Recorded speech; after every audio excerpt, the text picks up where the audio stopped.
Guys, pernah nggak sih lo kepikiran seberapa aman sebenarnya hubungan yang lagi lo jalanin sekarang? Gue punya data yang mungkin bakal bikin lo kesel kopi. Sumpah, ini fakta yang agak ngeri tapi valid banget. Sekitar 85% cowok di luar sana itu nggak sadar kalau mereka lagi diselingkuhi. Gila kan? Hampir semua cowok merasa hubungannya adem ayem, padahal di belakang layar ada drama yang lagi dimainin. Angka 85% itu bukan jumlah yang kecil guys. Itu artinya mayoritas dari kita seringkali terlalu polos atau denial sama tanda-tanda yang sebenarnya udah ada di depan mata. Tapi tenang aja, gak perlu panik atau paranoid berlebihan dulu. Hari ini gue bakal bongkar semuanya buat lo. Anggap aja ini sesi deep talk sesama cowok biar lo nggak jadi bagian dari statistik yang menyedihkan itu. Kalau lo ngerasa info kayak gini penting buat masa depan percintaan lo, jangan lupa support dulu biar kita bisa terus sharing hal-hal yang daging kayak gini. Oke, tanpa basa-basi lagi, yuk kita bedah tuntas. Dengerin gue baik-baik guys, karena apa yang bakal gue spill ini bisa jadi kunci buat nyelamatin harga diri dan waktu lo. Kita sering dengar stereotip kalau cowok itu buaya. Tapi realitanya kalau ngomongin soal skill menyembunyikan perselingkuhan, cewek itu ada di level yang beda guys. Mereka itu ibarat grandmasternya. Kalau cowok selingkuh, biasanya jejaknya berantakan. Chat lupa dihapus, bau parfum asing, atau gelagat yang kikuk banget. Kelihatan banget begonya. Tapi cewek, wah mereka mainnya rapi, smooth, dan penuh perhitungan.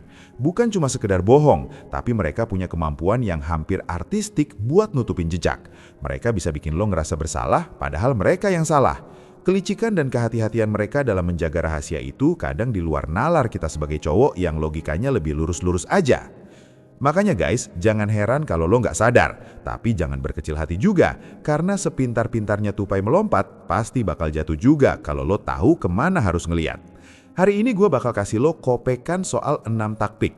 Kita bahas 4 yang paling krusial dulu di sini, yang sering banget dipakai cewek saat mereka mulai main api.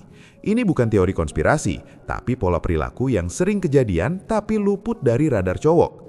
Coba bayanin, gimana kalau kalimat-kalimat manis atau alasan-alasan sepele yang sering dia ucapin ternyata adalah kode keras kalau hatinya udah mulai cabang? Apakah lo bener-bener tahu apa yang terjadi saat dia nggak sama lo? Pernah nggak dia ngomong hal-hal di bawah ini tanpa ragu sedikit pun? Simak baik-baik, jangan ada yang di-skip, karena satu detail aja bisa jadi pembeda antara lo hidup dalam kebohongan manis atau lo berani menghadapi kebenaran pahit tapi menyelamatkan hidup lo.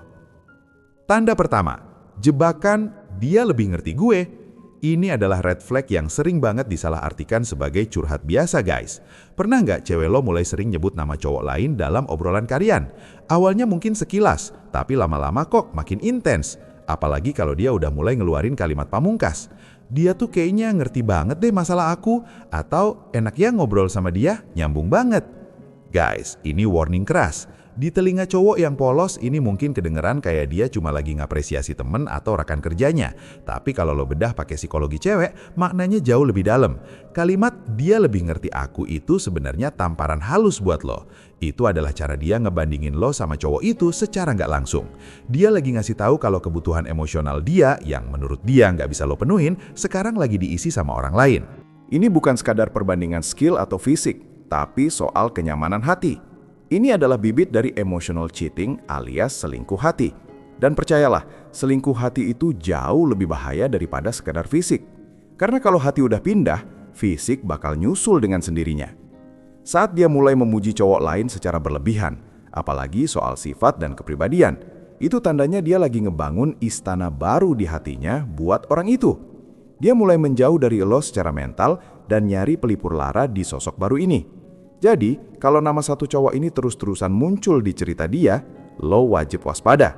Cari tahu siapa orang ini, seberapa sering mereka interaksi, dan seberapa penting posisinya di hidup cewek lo sekarang.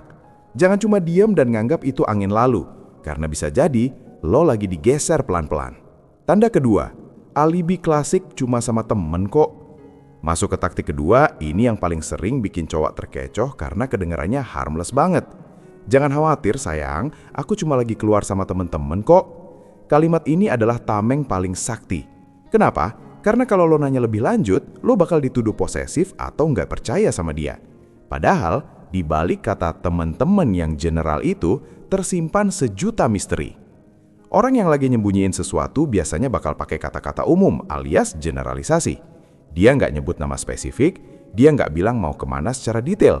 Pokoknya sama temen, titik. Tujuannya apa? Biar dia punya celah alias loophole. Kalau lo tanya siapa, dia bisa nyebut nama temen cewek lo yang lo kenal. Padahal aslinya temen cewek itu cuma jadi kambing hitam atau bahkan nggak tahu apa-apa. Atau lebih parahnya, temen yang dia maksud emang ada, tapi ada satu orang spesial nyempil di situ yang jadi tujuan utamanya. Alasan ini ngasih dia kebebasan buat ngelakuin hal-hal di luar rumah tanpa pengawasan lo. Yang bikin ini jadi tanda perselingkuhan adalah polanya. Coba perhatiin, apakah dia jadi lebih sering nongkrong sama temen dibanding biasanya? Terus coba cek konsistensi ceritanya. Misalnya dia bilang mau kopi di A, tapi instastory temennya ada di B. Atau dia bilang pulang jam 9, tapi baru bisa dihubungi jam 11 malam dengan alasan HP lowbat atau nggak denger. Kalau lo nemuin kontradiksi atau cerita yang nggak nyambung, jangan ragu buat pasang mode detektif. Detail kecil yang nggak sinkron itu biasanya adalah retakan dari kebohongan yang dia susun. Jangan mau dibodohin sama alibi temen kalau insting lo bilang ada yang nggak beres. Tanda ketiga, mendadak butuh me time atau ruang sendiri. Nah, ini nih yang sering bikin bingung. Di satu sisi, me time atau punya ruang sendiri itu sehat dalam hubungan. Kita semua butuh napas, itu wajar. Tapi, konteksnya bakal beda 180 derajat kalau permintaan ini datangnya tiba-tiba, sering banget, dan disertai perubahan sikap yang dingin. Ketika cewek lo tiba-tiba bilang, aku butuh waktu sendiri dulu ya, atau jangan ganggu aku dulu, aku mau fokus sama diri sendiri. Lo harus peka baca situasi. Apakah dia beneran lagi stres dan butuh recharge, atau dia lagi butuh waktu kosong buat dialokasikan ke orang lain? Seringkali, permintaan ruang ini adalah taktik buat nyiptain jarak. Dia butuh slot waktu di mana dia nggak perlu ngabarin lo, nggak perlu angkat telepon lo, dan bebas ngelakuin apa aja tanpa rasa bersalah. Yang ngeri adalah kalau ruang yang dia minta itu malah dipakai buat bonding sama orang baru. Lo bisa lihat tanda-tandanya. Dia jadi lebih sering jarang chat, balasnya singkat-singkat, dan momen-momen yang biasanya kalian bagi bareng kayak video call malam atau cerita soal kerjaan jadi hilang. Dia mulai ngebangun tembok.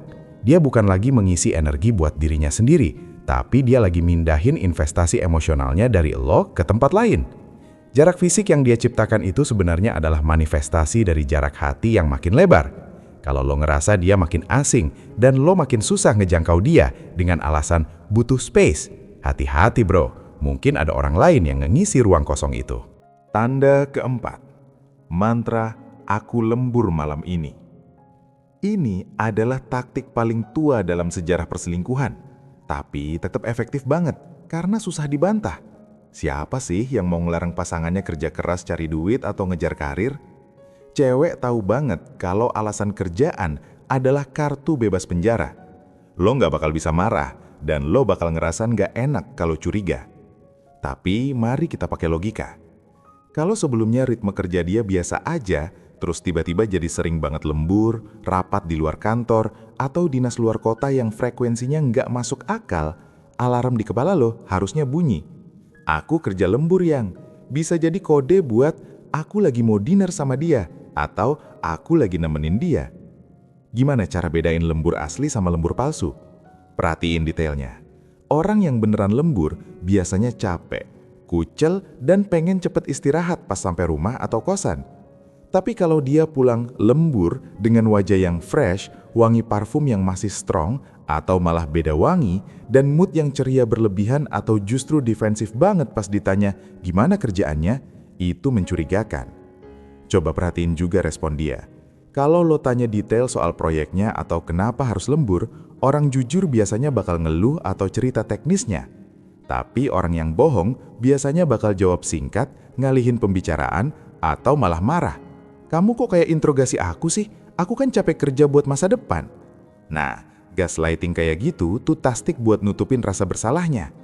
Perubahan jadwal yang drastis tanpa penjelasan logis adalah indikator kuat kalau prioritas waktunya udah bergeser ke orang lain. Guys, dengerin gue. Tujuan gue ngasih tahu ini bukan biar lo jadi cowok posesif gila yang ngecek HP cewek lo tiap 5 menit. Bukan. Tujuannya adalah biar lo punya awareness. Biar lo nggak jadi cowok naif yang bisa dibohongin mentah-mentah. Hubungan itu landasannya kepercayaan. Benar banget. Tapi kepercayaan itu bukan berarti buta sama tanda-tanda yang jelas-jelas ada di depan muka lo. Cewek emang jago nyembunyiin perasaan dan tindakan, itu fakta psikologis dan biologis. Tapi sepintar-pintarnya mereka tetap manusia yang punya pola. Kalau lo ngelihat 1 atau 2 tanda di atas kejadian sekali-sekali, mungkin itu kebetulan. Tapi kalau udah jadi pola yang berulang, dia sering bandingin lo, sering ngilang dengan alasan temen, minta jarak, dan tiba-tiba sibuk banget, potongan puzzle-nya udah mulai lengkap. Ingat guys, insting lo itu ada gunanya. Kalau lo ngerasa ada yang off, ada yang beda dari cara dia natap lo, atau cara dia megang HP-nya, jangan diabaikan. Validasi perasaan lo dengan ngeliat fakta-fakta yang gue sebutin tadi. Hidup terlalu singkat buat dihabisin sama orang yang gak bisa ngehargain komitmen, bro. Jadi, mulai sekarang, coba lebih peka. Perhatiin bukan cuma apa yang dia omongin, tapi juga apa yang dia lakuin. Karena kadang, kejujuran yang paling sakit itu lebih baik daripada kebahagiaan palsu yang dibangun di atas kebohongan. Stay sharp, Kings. See you next time, guys.